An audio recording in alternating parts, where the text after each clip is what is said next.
The upscale cafe buzzed with the usual morning crowd, but today, the air was tense. A woman CEO, impeccably dressed, sat sipping her cappuccino while reviewing reports on her tablet. Her eyes occasionally flicked toward a small corner of the cafe where a single dad sat with his young daughter, helping her tie her shoelaces and adjusting her tiny backpack. Suddenly, the peaceful hum of conversation was shattered by a loud bang. Two masked men stormed in, brandishing guns, demanding cash and valuables. Panic erupted around them. Chairs scraped against the floor, and people screamed, diving under tables.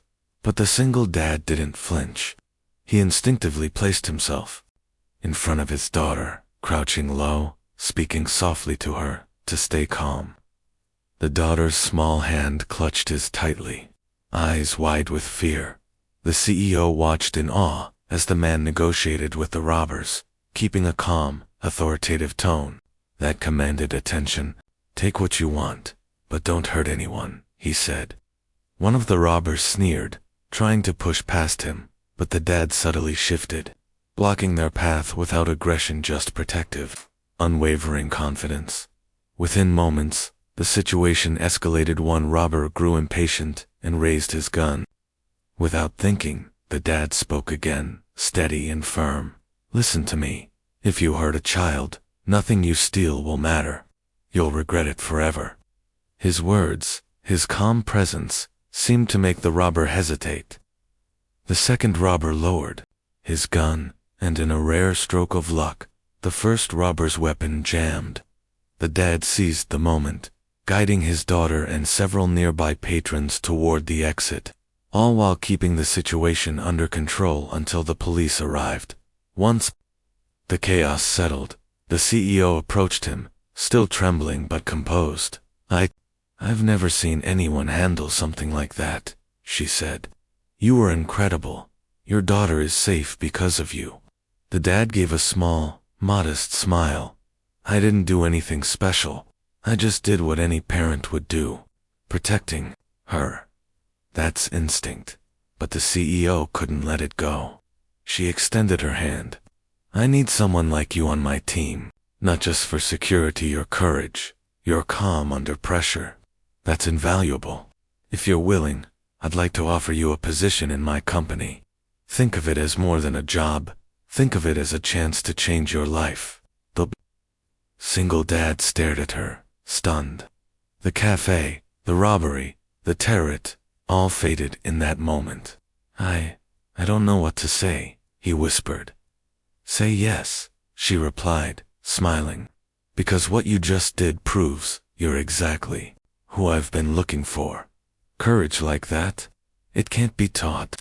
That day, a father's instinctive bravery became the turning point of his life. What began as a terrifying ordeal ended with opportunity, respect, and the start of a partnership neither of them could have predicted. The cafe was still trembling from the adrenaline when the police finally led the robbers away, handcuffed and grumbling. Patrons whispered to each other, shaken but grateful. The single dad held his daughter close, brushing imaginary dust from her jacket, as if nothing extraordinary had happened. Yet the CEO's eyes never left him. She studied him, the way he protected his daughter, not with anger or brute force, but with patience and clarity. Even in chaos, he remained a pillar of calm. She thought of her own life: boardrooms, deals, endless negotiations, and realized she had never seen true courage until that moment. "Are you okay?" she asked gently, stepping closer. The dad looked up, his eyes tired but alert. "She's fine. That's all that matters." His voice was quiet, but there was a weight to it, an honesty that cut through the post-trauma haze.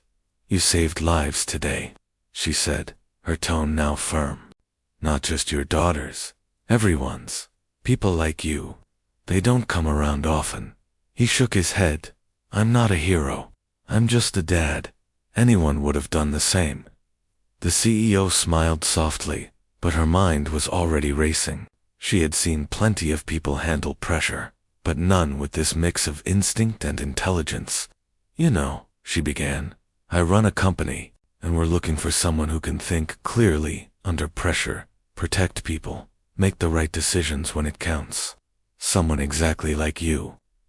The dad laughed nervously, the sound breaking some of the tension that still lingered in the air. "I don't know anything about corporate work," he admitted. "Doesn't matter," she said, eyes gleaming. "You've just taught me something far more valuable than experience on paper. Courage, integrity, and presence of mind. Those can't be taught. And those are exactly the skills we need." For a moment, he hesitated. He'd spent years scraping by, working multiple jobs, trying to give his daughter stability and safety. Corporate life, wealth, opportunity felt alien, almost intimidating. Yet, in her eyes, he saw respect, admiration, and an unspoken promise that his daughter's safety and future mattered to her too. I don't know what to say," he whispered. "Say yes," she replied with quiet conviction. "Because courage like yours changes lives, and I think it's time your life changed, too." He looked at his daughter, who now peeked from behind his leg, her eyes wide, but trusting. In that moment, he realized this was bigger than him, bigger than survival. It was about building a life where his daughter could feel safe, proud, and inspired by her father. "All right," he said finally, a slow smile spreading across his face. "Let's do it." The CEO extended her hand, and as he shook it, she knew she had found more than just an employee. She had found someone whose heart, bravery, and humanity would transform her company, and perhaps the world around them. Later that evening, as the cafe lights dimmed and the city outside carried on unaware, the dad tucked his daughter into bed. He whispered softly, "See, kiddo, sometimes even scary things can lead to something amazing." She smiled sleepily, clutching her favorite stuffed animal. He realized that today, he hadn't just protected her from danger, he had protected her future. And somewhere in the city, a CEO sat back in her penthouse, already imagining the first day of this unlikely partnership, knowing that the world had just shifted slightly for all the right reasons.